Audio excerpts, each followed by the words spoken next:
Well, hello friends, we have gathered here at the Word Bookstore at 469 Milton in Montreal. Highly recommend. Founded in 1975, celebrating celebrating 50 years at some point soon, and we're very excited to be here and grateful to Scott Moody and founder maker of the place, Adrian King Edwards. And also want to note that Holly York has joined us from Atlanta and has joined us in the bookstore and is not on camera but is very much in the spirit of ModPo. Thank you, Holly. Well, hello. How are you, Sophia DuRose? I'm doing good. You're good? Kate, you're good? Great, thank you. Why are you great? I'm in Montreal. It's sunny. It's Talking sunny. about poetry. We're talking about poetry in a Yeah. bookstore. In a And Laynie bookstore. Browne bookstores Hello. are an absolutely pure pleasure for you, except for the dust that's coming off the books. Just a little bit. I love it. Yes. And Hoa Nguyen, thank you so much for being with us. We're talking about one of your poems now from a book, 1,000 Times You Lose Your Treasure, published by Wave Books and still available as of this video, published in 2021. And the poem that you're about to read and we're about to discuss is called Tones in the Vietnamese Language. Tones in the Vietnamese language. Ma, level, ghost. Ma, high rising, mother. Ma, low falling, but. Ma, low constricted, rice seedling. Ma, dipping rising, horse. Ma, low dipping, tomb. Thank you. Amazing. Why don't we all go around, all five of us, and just say something about what you're hearing, what you're observing about this masterful use of a single sound. Sophia, you want to start? Well, I was thinking about how it's not just the word and then the definition of the word. There's this inclusion of the instruction of how to pronounce it, and it opens the poem to like an opportunity, or if you want to push it a little further, maybe a demand that we try our tongues on, like we attempt to participate in the poem's language as a viewer, as a reader. So we who are not used to so many different tones of a single syllable, those who don't know the Vietnamese language, presumably, right? Kate? I'm struck by how there's probably a word for this. I don't know it. The instruction for the tone, how it connects with the definition of the word when thus pronounced, and it really calls attention to the rich associativeness of language and the arbitrary associations we give it. I think this poem is incredible. I'm going to play my cards right at the beginning. This is one of the most brilliant poems that I have ever read, and I spent a lot of time putting the side of my hand over all the mas. They're crucial, but I just wanted to see what kind of juxtaposition could be created between high rising and mother, between dipping rising and horse, between low dipping and tomb, and it makes me think, wow, that this is what poetry is supposed to do when it is just rocking our world. Laynie? So this piece is so profound to me in terms of thinking about what is listening and how we train, or what our ears are tuned or not tuned for, and all this assumptions when we think, oh yeah, I heard, when I actually didn't hear. My ear is not trained. Could we I'm improvising here. Let's think of a single syllable English word. Just name one. Kate, anyone. Any word at all. No, how about a noun? Egg. Egg. Okay, egg. Perfect. Okay. All right. Can we try dipping rising? Can we try to say egg dipping rising? Egg? Is it egg? Egg? I don't know. Yeah, so it goes down Egg. and up? Egg? Okay, can we do high rising? I guess we can. You've hung around in the valley and I feel like Cal, you be a Valley girl for a second and do high rising. I'm sorry. That was the most offensive thing I've ever said in a video. My high rising? Your Egg? appropriate the Valley Egg? girl. Egg? Oh no, Valley girl, forget. You can do Valley That's girl. not a Valley Girl. That's not it. It's Canadian. No, I Valley mean, Girl would be I'm like thinking of the egg. of the uplift at the end of it. Forget it. I don't know what I'm doing. But the idea that a single one syllable English word could do things this variously is a little foreign to English, right? Because egg is pretty well standard in its sound making, right? And clearly ma, which in English, why we turn to you, I mean, is so resonant, so resonant because it refers to mother for most of us. Do you want to take it from here? Yeah, I mean, this is like language instruction. Actually, this is the syllable often that people use to demonstrate how this tonal language operates, and how if you say the tone incorrectly, you could be speaking of a graveyard instead of speaking of a mother or a horse. So, it's not unlike the previous poem, a kind of, formalized, found piece that also I'm compelled to by the variousness of the meanings. That one of them is ghost, right, and that opens the poem. I mean, there is attention to ordering here as well, but this idea that this, which also it's a ghost language for me. I lost my language from immigrating. And so it's also a way in which I'm still at a distance from this language. And so when I read the syllables, I was really aware that I probably was also not pronouncing them correctly. I don't know if you heard me in the break, but I was listening to a recording of the syllables that I had asked a speaker. It's actually... I wanted a speaker who also was from the South, because also the South and the North has a different way of speaking. Could it be more complicated? Yeah. Can you put it right next to our mic? Yeah, let me do it again. Ma. Ma. Ma. Ma.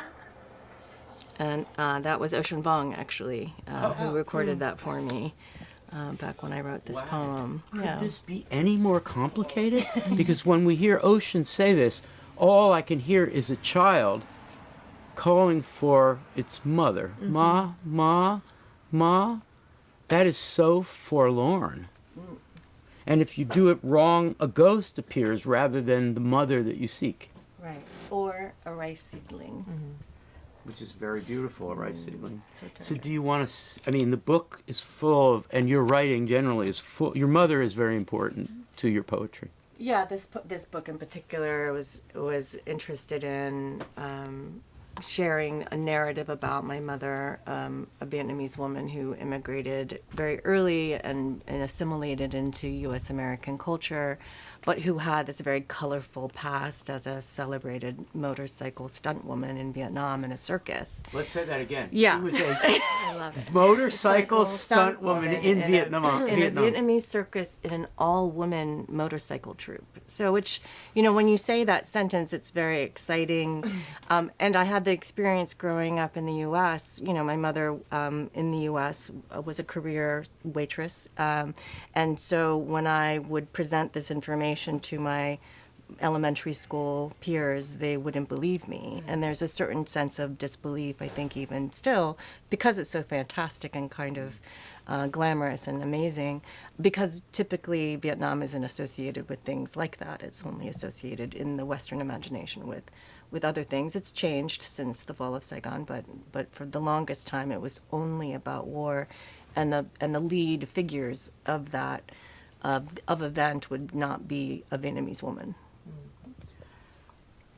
As I said, could this be any more complicated? You don't have to be an orthodox psychoanalytic thinker to think that the origin of language for a monolinguistic person, a person who's going to come of age with a single language. There aren't too many of us because there's so many immigration backgrounds, but just assume a child is being raised in a single language and there is no ghost language and there is no mama, mother tongue in the background.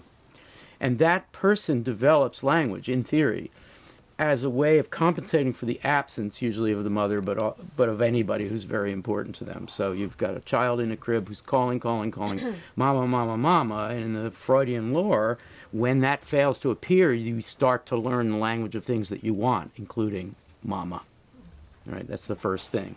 Whether or not that theory is right, there's something going on here when the mother tongue of the mother is different from the mother tongue of the child who becomes a poet who's trying to learn how to make sounds. Yeah. Damn. Who wants to comment on any of this? This is so profound. It's so, wow, this is so like basic to what poetry is. I love it. Mm-hmm. Yeah.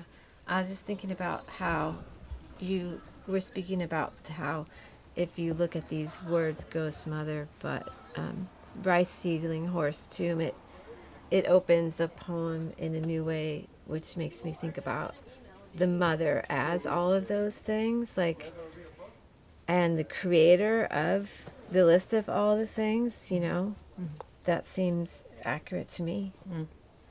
Kate, your thoughts? I'm thinking about how there's so much intimacy and history contained in this poem, but there are also so many drier questions about linguistics and language and what is it for and what does it do. Like, is a ghost in a tomb, are they adjacent or are they opposed? If one word can mean all of these things, what is a word for? What does it do? What can it possibly mean if it can contain so much variation? Oh, wow. And it's interesting, in conversation with Vietnamese speakers who are also fluent in English, when asked, one poet in particular, Hguyen, when asked what are the differences between using English and Vietnamese, she said, Vietnamese has more folds. Mm. What did you mean by folds? I mean, very central, like, for me, I was thinking of almost like the folds of, like, gray matter. She didn't elaborate, but I like the image and the sensation that tonal languages takes on different shapes, and the shapes are enfolded.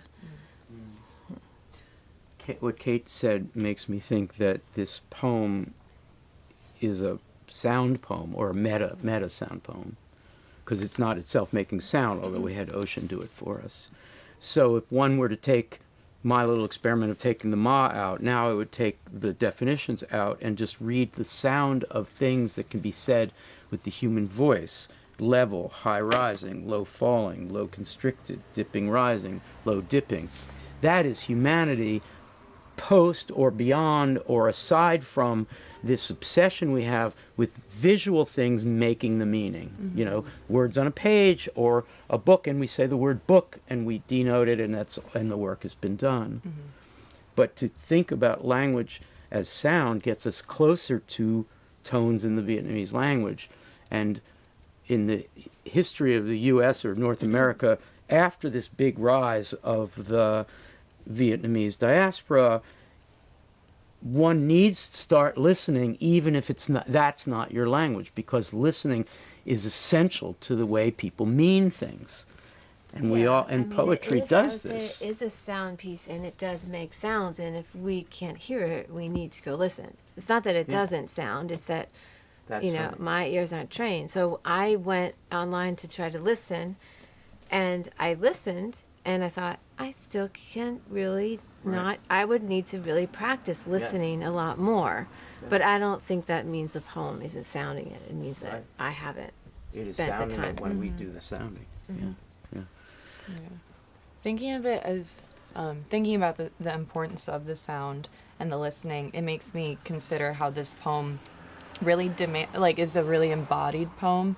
And that brings me back to this thinking that Laynie was tracking with the mother as as a center, and that just like the presence of the mother, and then like the body and how you use your body to speak, it just feels like it just makes me like very aware that I am equipped with like all with the ability to speak and the ability to hear, and that's something that shouldn't be taken for granted with like any piece of art, to fully enjoy and experience it. Yeah. And all great sound poets remind us of this every time, Maggie O'Sullivan just perform, and you realize, oh my God, we can do so much more than we do. Let's do final thoughts. Well, do you mind starting? Usually final thoughts with the poet here you'd be ending, but do you mind taking a turn? How do you feel about this at this point? Oh, it's so great to hear you talk about this poem. I think I was thinking of it as not unlike the other poem, as a kind of mise en scène, like a part of the set. In that it even as it sounds, there's a kind of staticness about it because it's definitions, because there's sort of this cultural lesson, and yet I'm glad to hear that it comes across in multiple ways. It certainly does. Thank you. Laynie. My final thought is that everybody should read this book. 1,000 times you lose your treasure. And in it, you'll see some beautiful pictures of Hua's mother. And also, when I was listening to the language instruction, I was told it is very important to practice your tones. Otherwise, you may be misunderstood. And I just love that. Thank you. Kate, final thought? My final thought is a question for Hua, whether you found them this way in a language primer or if you changed the order at all. Because it just, the order, ghost, mother, but right, seedling, horse, tomb, just feels just right. I found it like this. Yeah. I think, I kind of can't remember now. And it ends on the question. And it ends- Well, it also ends on death. Yeah. So, I don't know, something great about poetry that's made this way is like, you can't really make this shit up. It's real. Yeah. Like, we do end with tomb. Let's see. And it's like a cradle to grave experience. Well, start with ghost. Yeah, it starts with after death. Well, depend on how you define ghost, because ghost is also the being that doesn't exist yet, right? There's something But that it important. ends on the question mark, ma, is, Huh? Yeah. I mean, yeah, you can't make Right, that and up. it's very Samuel Beckettian, like you can imagine somebody on a stage in a Beckett outfit saying, Ma, at the end. Sorry to bring Beckett into this, but Again. I'm thinking about how the order of these definitions do create kind of an interesting and maybe jumbled timeline. I read ghost as after death, not pre-death. But then it ends with death. And then there's like mother and butt and travel and consumption all in between. And it's just... I also agree. I just think this is the perfect order, and I'm happy to hear the context in which it was found. And I can't wait to read all of it. Well, also I like that high rising is mother, because my mother, when she performed in the circus, would be circling the Tower of Death and be like high and rising. the Tower of Death, excuse me? Yeah, the Wall of Death. Yes. the When you, Tower like, of go Death. Do you know Technical anything term. about this? Well, what do you mean? Not her mother's specific No. circus, but Circus stuff. It's a Did you popular Yeah. use a bicycle stunt. ever? no. For context, I was in like a small circus troupe in Florida. No, I can't ride a bike. No, I did the silks, the aerial silks. I just want to say, as a real quick final word, that I'm glad I live in an era in which it's okay to do this and make it a poem. Because, there's been hundreds and hundreds, a couple of thousand years of poetry where this kind of thing wouldn't have counted for a lot of people as a poem. But how could it not? It raises all the essential questions. Wow, thank you so much for joining us for this discussion, and thank you all.